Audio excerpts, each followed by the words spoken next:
Alright guys, so this is the Jeep now 2 inches lower. I switched out the springs, took out the spacer in the front, and here we are. I measured the rockers from the ground to the rockers, and it's even. It seems like it's higher in the front, but that's actually just because the roof slopes back to the back. So like when you look at it from back here, it kind of looks like it's a pre-runner. You can kind of see up on the roof, but no, that's just what it is. So if you didn't see my shorts from yesterday, I built some bump stop / spring guides to make sure the springs never fall out, and I added some bumps at the bottom. They're capped at the bottom with a nut welded on the inside. And so I switched out the Rubicon Express springs for these. I think these are like the BDS or something. I can't remember. Seems okay. It's riding really low. It's almost bumped out in the rear right now. But I just took it for a test drive. It seems to be okay. We'll see in a week from now when we go out to Uwharrie what the downfall to this setup is. It feels better. It doesn't pitch left and right, like leaning left and right as much, because it's got a lower center of gravity. I definitely like it. I only really lost like an inch on my belly, which is not that bad. So it's still pretty big. Happy with it. I ended up going back in, and these were painted like a chrome, but it was already chipped away on the inside and rusting, like right underneath that little lip that holds the spring in.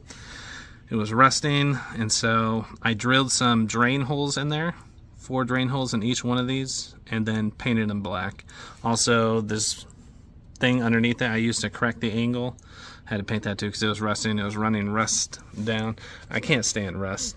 Like, it's fine if it's a few scrapes here and here, but when the whole piece has never been coated and it just looks like crap. And when it's an old vehicle like this, then it just gives you the vibe that it just looks like crap. So I still have like the spring, I don't know what they call this, like the isolator, and then I did a 3/4 inch spacer because I took out the other one was like 2 1/4 or 2 1/2, so I just put a 3/4 in there because once I dropped the rear before the front, I could see it was only off by an inch.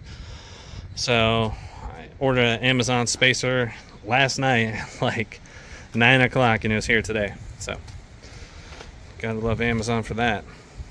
But you know, kind of happy. We're gonna go test this out, see if we like it. If we don't like it, then we're gonna go back to the previous setup higher up in the air. So we'll see. Alright guys, next I think in about a week or 2 I'm going to be taking on this project of redoing this hitch and light bar setup. So what we're going to be doing is taking the whole receiver out, and then I have another like weld-in receiver I got from Kurtz, and it's got the receiver already in the tube. So I'm going to be cutting this one out, putting the new one in, and then the receiver will pop out here. That light bar will go away. I never did the light bar. The vehicle came with it. I think it's stupid. So we're going to get rid of that. The metal for this bumper is just folded up, so I'm going to fold it back down, and then I'll be welding it back, and then I'll just be cutting a section out like here and here, just so the receiver just pops out perfectly, and then that'll be it. And so that'll give me a better departure angle. It wasn't a big deal before. I never liked it. I always had this plan, but I was just hanging. I just didn't have the motivation to do it because there's so many other things that I have plans for. But now that I've lowered it a couple inches in the rear, now I may catch that when I'm trying to do a ledge or dropping off of something. So I definitely want to get that so it'll be at the same height as that square tube right there, not all the way down over here. So we'll get that. I'll make a video on that. if you watched one of my previous videos on the exhaust and on that transfer case skid plate, that came out well. It's looking good. If you're wondering what that green fishing line is that's hanging down, that's actually for the like bolt retainer things that the bolts are threaded into.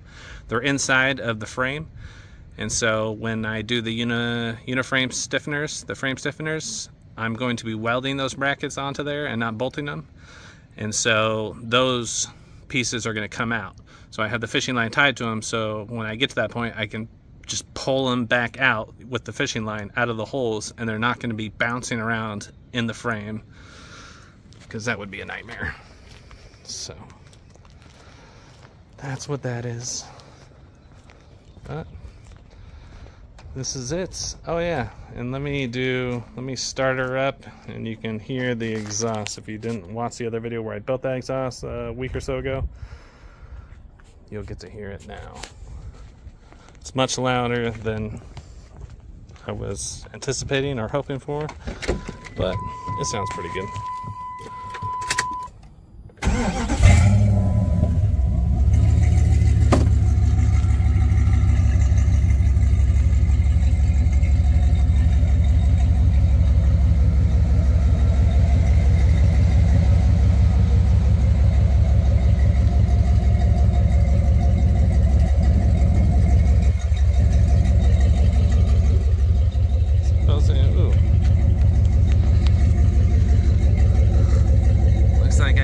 Spot to weld. I guess I missed that one. There's a few of those spots on this rear bumper where it's just been beat to crap, and I welded them, like over here. This was torn. I fixed that. It was torn here. Fixed that. So I'll have to weld that other spot. It's a trail Jeep. It gets towed out there. Now it can drive on the road. It is street legal. I just drove it a few minutes ago. It drives fine. It doesn't have any vibrations or anything. I've never gotten it lined, and I do need to, because when I did the rear links and all the new Heims, it's just kind of eyeballed back there. I need to measure and go get everything perfect. But it works and it's functional and it does pretty well.